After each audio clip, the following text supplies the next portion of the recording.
I'm Don Hahn, the producer of Beauty and the Beast and The Lion King, and I'm here at Disney's Animation Research Library, where researchers from all over the world come to study the artwork and the documents that we create in the making of Disney animated films.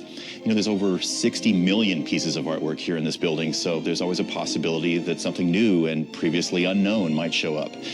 Today I want to share with you what we think is an absolutely remarkable discovery. In the process of doing research for this diamond edition of Snow White, a really unique piece of Snow White history was uncovered. It was in this box that there was a folder that contained a small bunch of story sketches, the first of which said, Snow White Returns. Further investigation led to finding more story sketches, enough to see the arc of a storyline. Sequel to Snow White? Could it possibly be? A press release from the Disney studio prior to the completion of Snow White relates that the artists working on the film were so convinced of the appeal of their characters that they were begging Walt to put these newly created characters into upcoming productions. So what about these story sketches for Snow White Returns? When were they created? Why were they made? A very likely theory is that these story sketches for Snow White Returns were created after the movie was released, and that it was probably intended to be a short rather than a full-length animated feature. We do know that following the amazing success of Snow White, that there was a great demand from the viewing public for more cartoons with the dwarves. But we also know that two major sequences that were developed for Snow White were deleted from the final film. These two sequences happen to figure really prominently in the story outlined by these newly discovered images. The soup-eating sequence was dropped from Snow White in November of 1937. Walt cut it, even though he loved it, because he felt like it just slowed down the story.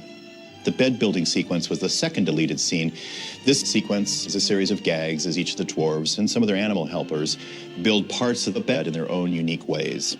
Ward Kimball was the directing animator on both the bed-building and the soup-eating sequence. He often said that Walt Disney gave him the character of Jiminy Cricket in Pinocchio as a consolation for the months of work he put into these sequences that ended up on the cutting room floor. Perhaps Snow White Returns was considered as a way to make use of these near-final but beautiful animations. Whatever its history, it's still fun for us today to reconstruct these storyboards for Snow White Returns to see what might have been. In the following presentation, we've included abbreviated versions of the scenes that exist in pencil animation, but you can also see these deleted scenes in their complete form by selecting them from the menu. Now here we go. Let's take a look.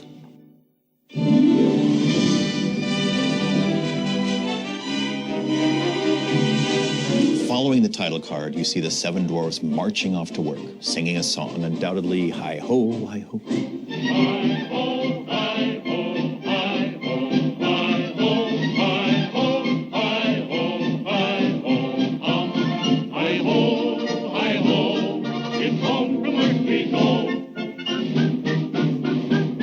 Hi-ho, hi-ho, hi-ho. And then we cut to a long shot of the dwarfs marching off to work.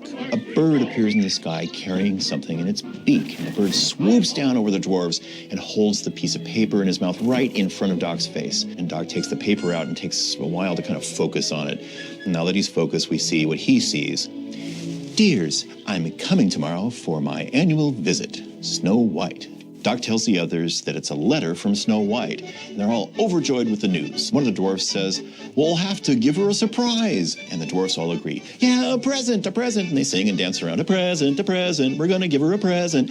Well, one of the dwarfs asks, but what'll it be? And the other dwarfs echo, yeah, what'll it be, what'll it be?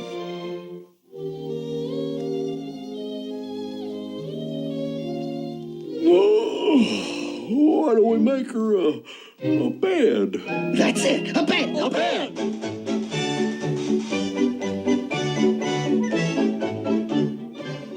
The dwarfs say, there it is, finished. All of a sudden, an enticing smell wafts through the air, and Dopey receives the smell in kind of Morse code.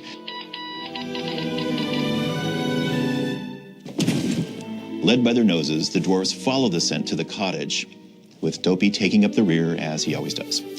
They look through the window and see Snow White, and she's cooking. And they race to the door, and they're really thrilled, and they burst into the room.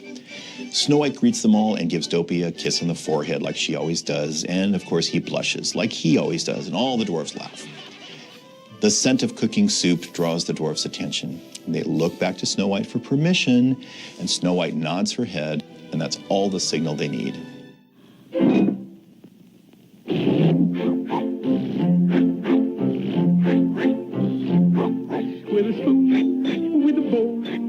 with the music in your soul. You can cheer things up with the zup, zup, zup of the music in your soup. So, after all the excitement, Snow White says, well, don't you think that's about enough for tonight? And suddenly Doc remembers, but wait, we have a surprise. They tell Snow White to stay put, and they leave the cottage. One of the dwarfs pops his head back in and tells her not to peek, and she assures him she won't. She covers her eyes with her hands. Outside, 6 dwarfs position themselves to lift the bed. Grumpy just stands aside watching, and Doc says, all right, together now, men. Ready, set, go! They strain and strain, but the bed doesn't move. And Grumpy harumphs, well, a fine bunch of petunias you turned out to be. Your bed's still growing. They look up at one of the bedposts and see a fresh little sprout coming out of the top. It's only then that they realize that the tree trunk from which the bedpost is carved is still rooted in the ground. Yes, sir, we forgot to cut it loose. Well, what do we do about it? Better start sawing, Grumpy says. Well, meanwhile, Snow White is waiting patiently in the cottage. Oh, and she yawns. I wonder where they could be, she says. Night's fallen. The dwarves haul the bed to the front door of the cottage, and Doc admonishes them, easy now, men. He opens the door, and they all rush in and yell, surprise! Their jaws drop as they survey the room, and it's empty. They tiptoe in, and to their great surprise, she's gone. Where is she? I don't know. They look around, even checking under the rug, and one dwarf, looking through the bedroom door, calls to the others, look!